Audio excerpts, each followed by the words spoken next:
Hello guys, hello. This is for Sagittarius. Hi Sagittarius, welcome dito sa aking channel, Kapalaran 888. Welcome.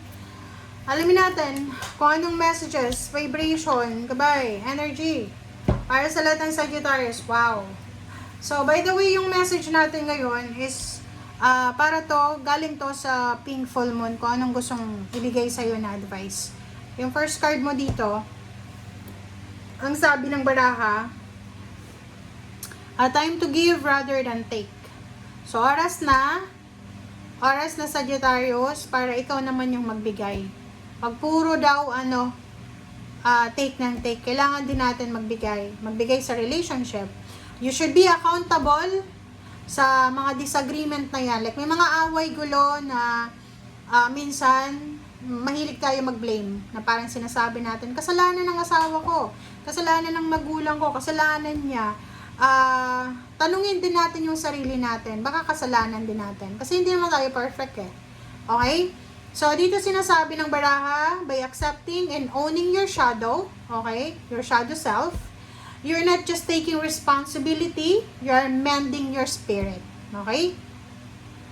Sinasabi ng baraha sa'yo dito na ang first step daw para makarecover yung relationship, magkaroon ng renewal, reconciliation, magkaroon ng new beginnings, is tanggapin natin na mali din tayo. Okay? And matuto tayong humingi ng kapatawaran. Okay. Let's check.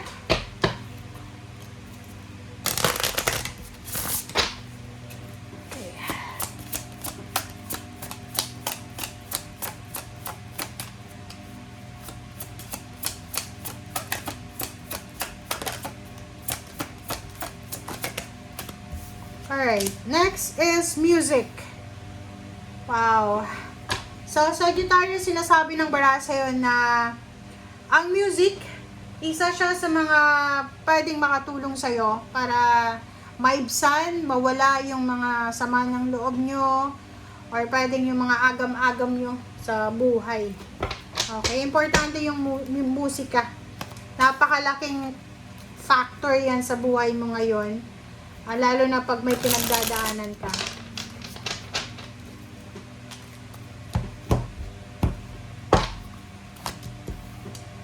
Oh, 'di ba? 5 of Wands eh. You're involved sa away gulo.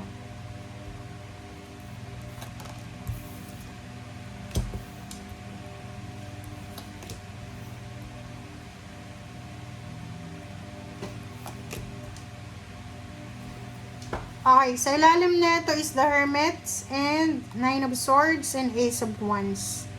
So, nakikita ko sa'yo dito, sinasabi ng baraha sa'yo dito na yung buhay mo, there's a balance sa buhay mo. Pero minsan, hindi tayo aware sa mga nangyayari sa paligid natin. Sinasabi ng baraha sa'yo dito na lahat ng nangyayari sa buhay mo, kailangan attentive ka. Kailangan naandyan ka at present ka. Anong ibig sabihin nun? Minsan may nangyayari sa relationship mo, sa pamilya mo, sa magulang mo, sa trabaho na hindi ka present. Yung parang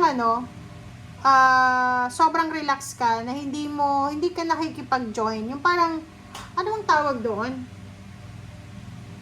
Halimbawa, may mga problema yung pamilya nyo.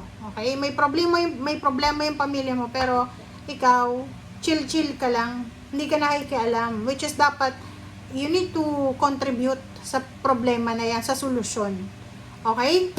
Okay, 5 of Wands. So, kung may gulo, may away, kompetisyon, may mga sagutan, negativity, or whatever, sinasabi ng baraha sa atin, para hindi ka magsisi sa desisyon na gagawin mo, you need to offer an apology, humingi ka ng tawad, huwag masyadong mataas yung pride, Sagittarius, and as much as possible, kung gusto mong makarecover yung relationship mo, kung gusto mong maging maayos ang relationship mo, dapat mababa yung pride natin, and willing tayo na tanggapin yung mga pagkakamali natin.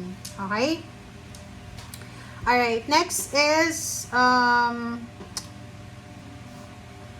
Five of Cups, and then Eight of Pentacles. So, sinasabi ng baraha sa'yo dito, may mga Sagittarius dito na posibleng, like may mga emotional problems kayo, may pamilya, may problema sa pamilya, pero may mga Sagittarius dito na parang wala kayong pakialam. You're just focused sa trabaho mo, sa business mo, or sa whatever man na pinagkakabalahan mo.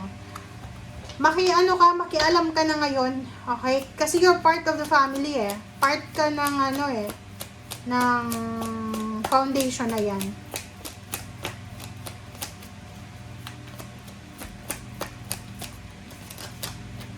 Oh, 'di ba? Sabi ng baraha sa'yo dito, tingnan mo. Ang rason, ngayong Abril, possible na may mga away gulo na mangyayari. It's because of mga traidor na yan. Okay? Sinasabi ng barahan na posibleng masasaktan ka, may involved ka sa away sa gulo. It's because of someone na mala-sneaky. Okay? Masyadong traidor siya. Makakasakit ka, masasaktan ka. It's because of this one. Chismis, pagtatraidor, siraan, betrayal, or whatever.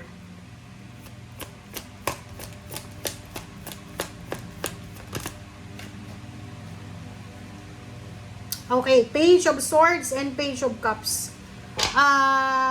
Sabi dito, huwag kang masyadong ma-pride. Huwag kang masyadong ma-pride. Ibaba mo daw yung pride mo. Huwag kang masyadong strike ng strike. Which is, naman, understandable naman kasi fire sign ka na Sagittarius. Pero, kailangan mong ma-realize na hindi ka naman perfect. May mali ka din. So, kung may involved ka sa away gulo, or whatever man, pag-isipan mong mabuti yung solusyon na gagawin mo. Kasi baka magsisi ka talaga. Sabi ng baraha sa'yo dito, para hindi ka daw magsisi sa bandang huli, huwag mo munang ituloy. Ihang mo muna kung ano man yan na plano mo.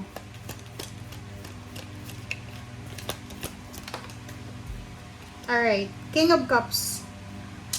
Yung King of Cups dito, okay, yung King of Cups ay Eight of Pentacles. Eight of Pentacles and King of Cups.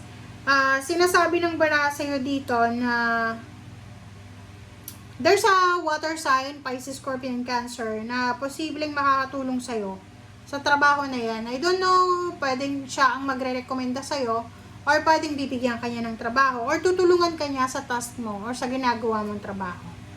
Okay, so yun guys ang sinasabi ng baraha. Thank you for watching. Bye!